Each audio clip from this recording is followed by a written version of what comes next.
প্রিয় দর্শক, আপনাদের সবাইকে সাদর আমন্ত্রণ জানাচ্ছি এটিএন বাংলার নিয়মিত অনুষ্ঠান ঢালিউড এক্সপ্রেসে। প্রতি সপ্তাহের মতো আপনাদের সাথে আছি আমি রিদি, এবং ঢাকা সহ সারা বাংলাদেশে এ সপ্তাহে মুক্তি পেতে যাচ্ছে বাবুল সিদ্দিকীর পরিচালনা এবং আহমেদ ইউসুফ সাবেরের গল্প অবলম্বনের ছবি ময়নার শেষ কথা।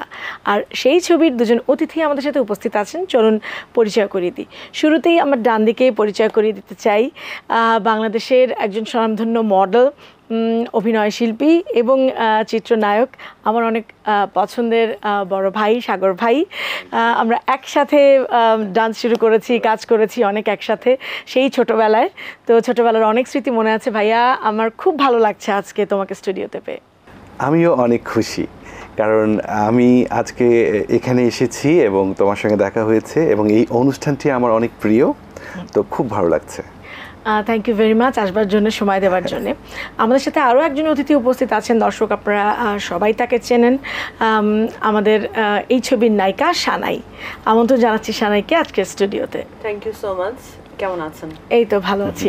ময়নার শেষ কথা চমৎকার একটি নাম, তো তার শেষ কথা কেন, প্লাস আমাদের গ্রিন রুমে আলাপ হচ্ছিল যে চমৎকার একটি গল্পের ছবি, খুবই গ্রামীণ পটভূমিতে একটা চমৎকার গল্পের ছবি, এবং যে গল্পটি সামাজিক মেসেজ দিচ্ছে।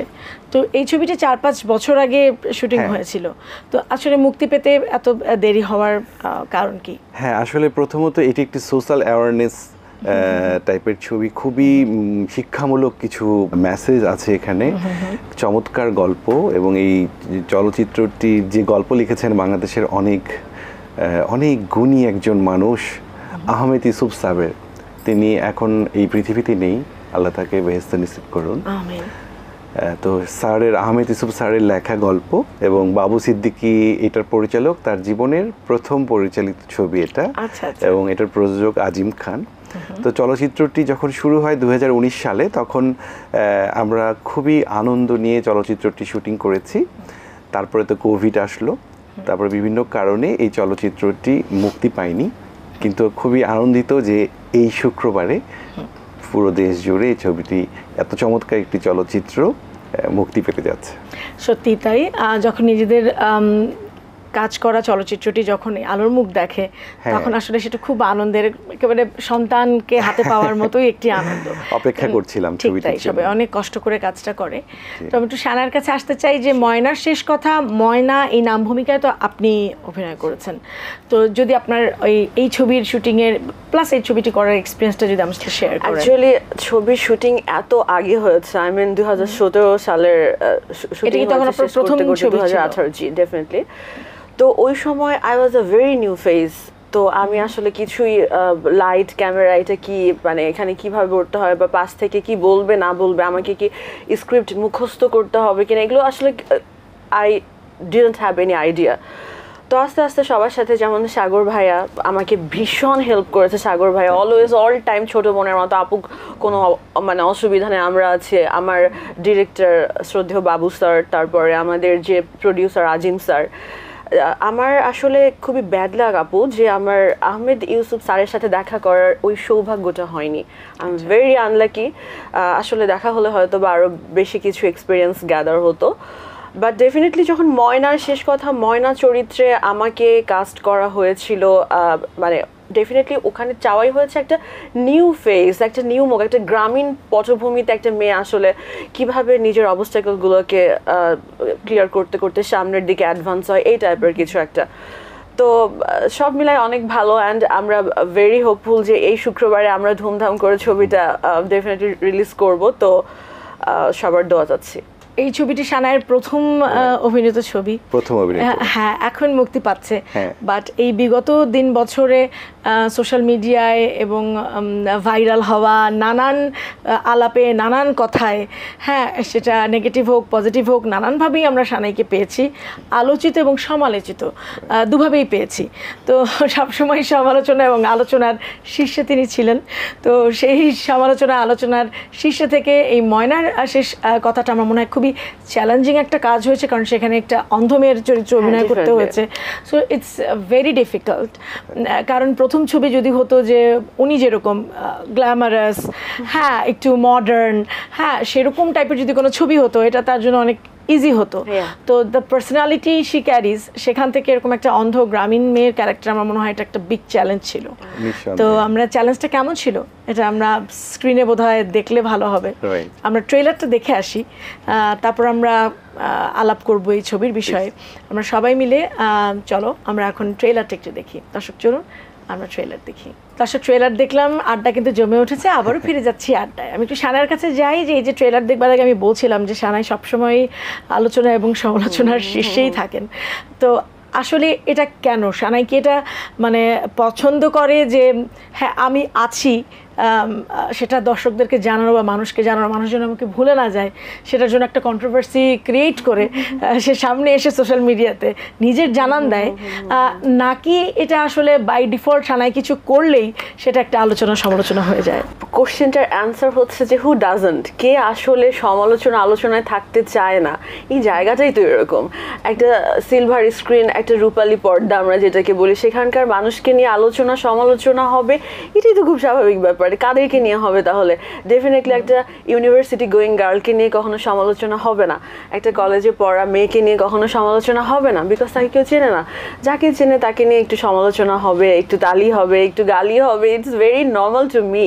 বাট সবচেয়ে বড় কথা কি আপু, যে যখন দেখবেন যে 4-5 কোটি মানুষ আপনাকে চিনছে বা হয়তো তার রেশিওটা একটু বেড়ে যাচ্ছে, তখন সেখানে আসলে কিছু করলেই অনেক বড় হয়ে যায়। টু বি ভেরি অনেস্ট, আমি আমার বিগত দিনগুলোতে এমনও অনেক কাজ করেছি যেগুলো কখনোই মানুষ আসলে জানতে চায়নি, যেগুলো আসলে কখনো লাইমলাইটে আসেনি। যেমন আমি মানে বলতে চাইনি এই কথাটা, তারপর না বললেই আসলে হচ্ছে না। যেমন আমি আমার গ্রাম, আম ফ্রম নর্থ বেঙ্গল, আমার দেশের বাড়ি রংপুর।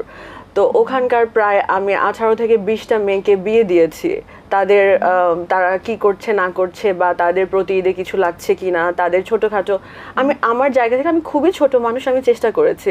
বাট এই কাজগুলো না কখনো লাইমলাইটে আসেনি। ওই যে আমি দুবাইতে যে কি ভিডিওটা দিলাম, ওই যে আমি এখন কি বললাম না বললাম, এটা অনেক বেশি ভাইরাল হয়েছে রাদার দেন আমার ভালো কাজগুলো, আমরা যেগুলো সো কল্ড ভালো কাজ বলছি সেই কাজগুলোর থেকে। সো আসলে আমার মনে হয় যে এটা এক ক্ষেত্রে বিড়ম্বনা, আরেক ক্ষেত্রে ভালো, যাকে অনেক মানুষ চিনবে তাকে নিয়ে এগুলো হবেই। সেটা ঠিক আছে, বাট আমি যদি বলি যে এই যে আপনি ভালো কাজগুলো করছেন, সামাজিক কাজগুলো করছেন, এগুলাকে যদি সত্যিই আপনি মানুষের সামনে আনতে চান, লাইমলাইটে আনতে চান, তাহলে কিন্তু প্রথম দায়িত্বটা সায়নারই আসে। তার কারণ সেটা নিয়ে যদি আপনি একটা ভিডিও করেন, সেটা নিয়ে যদি আপনি আপলোড করেন, সেটা নিয়ে যদি আপনি লাইভে এসে মানুষের সাথে কথা বলেন, তাহলে কিন্তু মানুষ এই বিষয়গুলো জানে। আপনি কিন্তু সেটা করছেন না।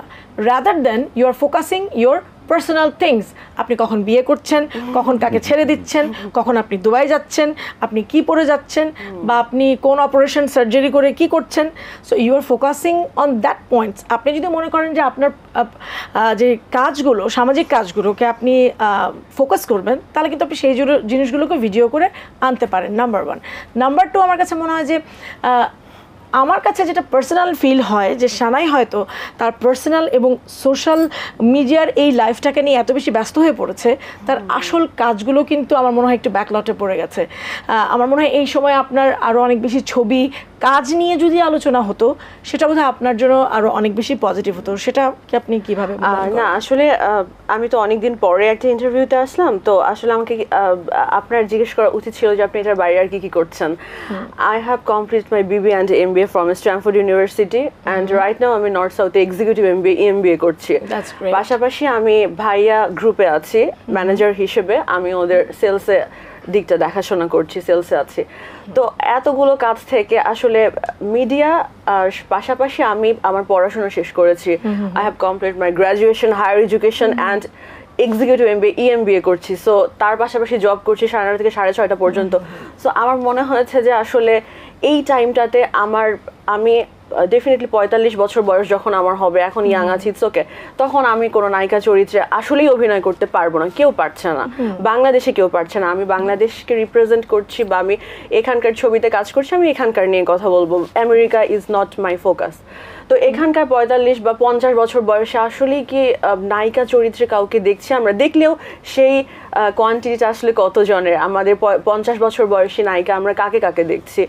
তো ইটস ভেরি ডিফিকাল্ট। এখানে 45 বা 50 বছর বয়সী কোনো ভদ্র মহিলাকে নিয়ে কোনো স্ক্রিপ্ট ওভাবেই লেখা হয় না। এটা আমাদের কোনো দোষ নাই, হয়তো বা এই এরাটা এরকম। এই সাউথ কন্টিনেন্টে এরকম। ইটস নট অ্যাবাউট এরা, আমার কাছে যেটা মনে হয় যে সাবজেক্ট ম্যাটারটাই এরকম, যেটা নিয়ে আসলে খুব বেশি নায়িকাকে movie অনেক হওয়ার গ্ল্যামার মতো- দেখতে হবে স্ক্রিনে। It's not about that. আসলে গ্ল্যামার বা গ্ল্যামার না, এটা ডিপেন্ড করে না, ডিপেন্ড করে যে আসলে গল্পটা কি, জনরাটা কি, তার ক্যারেক্টারটা কীরকম, ইট ডিপেন্ডস অন দ্যাট। আমরা অনেক পৃথিবীতে অনেক ছবি দেখেছি যেখানে আসলে অনেক নায়িকাকে আমরা একদমই গ্ল্যামারাস দেখিনি, but those are very big super hits ওই মুভিজ। যে আপু সরি টু ইন্টারাপ্ট, আমি বললাম যে পৃথিবী আমার ফোকাস না, আই এম ফোকাসিং বাংলাদেশ। বাংলাদেশের মানুষ গ্ল্যামারলেস নায়িকাকে পছন্দ করে না, বেশিক্ষণ পছন্দ করবে না। মিডিয়া ওয়ার্ল্ড, গ্ল্যামার ওয়ার্ল্ড, এটা নামটা আসলে গ্ল্যামার ওয়ার্ল্ড, হ্যাঁ, definitely. ঠিক আছে? তো সেই ক্ষেত্রে গ্ল্যামারকে যে আমরা মূল্যায়ন করব এটাই খুব স্বাভাবিক।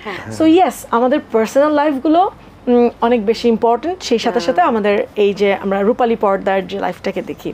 কামিং ব্যাক টু ময়নার শেষ কথা, আমি একটা বিষয় আপু বলতে sure. চাচ্ছি যে আসলে সানাইকে আমি পেয়েছি যখন আমরা যে ছবি শুটিংয়ে, তখন আমি একটা দারুণ চমৎকার একটা মেয়ে, হ্যাঁ, খুবই ভদ্র, যেহেতু প্রথম এসে। আমি কবে অভদ্র ছিলাম? রাইট, এবং আসলে খুবই ভালো একটা মেয়ে। তো সানাইকে আমি খুবই আদরে একটা ব্যাপার, তো আমি তো আদর করি অনেক, হ্যাঁ, ছোট বোনের মতো।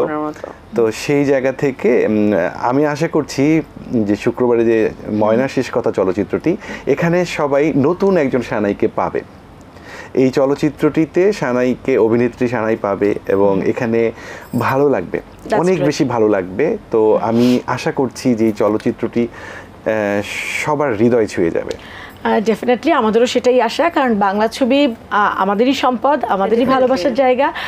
বাংলা সিনেমার কিন্তু অনেক দর্শক আছেন, সারা বাংলাদেশে কোটি কোটি ভক্ত আছেন, এবং আমি বলবো যে সানায়েরও ভক্ত আছেন, তারা হ্যাঁ, সবাই নিঃসন্দেহে। যাবেন সিনেমা হলে। অনেক, লক্ষ লক্ষ। She is very bold and Right. Progressive. এই সময়ের একজন নারী হিসেবে বাংলাদেশের আমি বলবো যে yes, she is very bold and progressive. একটা বিষয় আমার খুবই ভালো লাগে, সেটা হলো সে খুবই স্পষ্টবাদী, সে মানে যা বলে মানে সামনেই বলে এবং পেছনে কোনো কিছু করে না। এই ব্যাপারটা ও নিজেও হয়তো জানে না, ওর ভেতরে, এবং ওর ভেতরে অন্তরটা অনেক ভালো একটি মেয়ে। আমরা যখন শুটিং করেছি অনেক কোঅপারেট করেছে, তো আমি ওর জন্য অনেক দোয়া করি, ওর ফিউচারটা অনেক সুন্দর হয়। তো আমরা একটু সিনেমার কথা আসি, যে গান যদি বলি, গানগুলো আসলে কেমন ছিল? গ্রামীণ পটভূমিতে বেশিরভাগ ছিল, তো অনেক সুন্দর সুন্দর গান। সেক্ষেত্রে আহমেদ ইউসুফ স্যারের লেখাতেও গান ছিল, এবং আমাদের ফজলুর রহমান বাবু, আমরা খুবই সৌভাগ্যবান যে আমাদের সেই শ্রদ্ধেয় অভিনেতা ফজলুর রহমান বাবু স্যারের কণ্ঠেও একটি গান ছিল। এবং একটি বিষয় আপু তোমার মনে আছে কিনা, হঠাৎ একদিন গানের শুটিংয়ে কোরিওগ্রাফার মিস করেছে, আসতে পারেনি।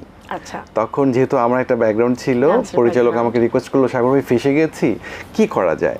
হ্যাঁ, হ্যাঁ, তখন মনে আছে, তখন ইনস্ট্যান্ট আমি বললাম আমাকে 2 ঘন্টা সময় দিতে হবে। তখন আমি কোরিওগ্রাফির যে ডিজাইনটা করতে হয়, স্ক্রিপ্টিং করে আমি সেই গানটি আমি কোরিওগ্রাফি করেছিলাম। বা চমৎকার, দ্যাটস গ্রেট। আমার এটা গ্রেট অ্যাচিভমেন্ট। অবশ্যই অবশ্যই অনেক বড় একটা আমাদের ব্যাপার। ছোটবেলা সেই নয়ন ভাইয়ের কাছে যে ডান্স শেখার সেই যে এক্সপেরিয়েন্সটা, ওটা কাজে লেগেছে আপু।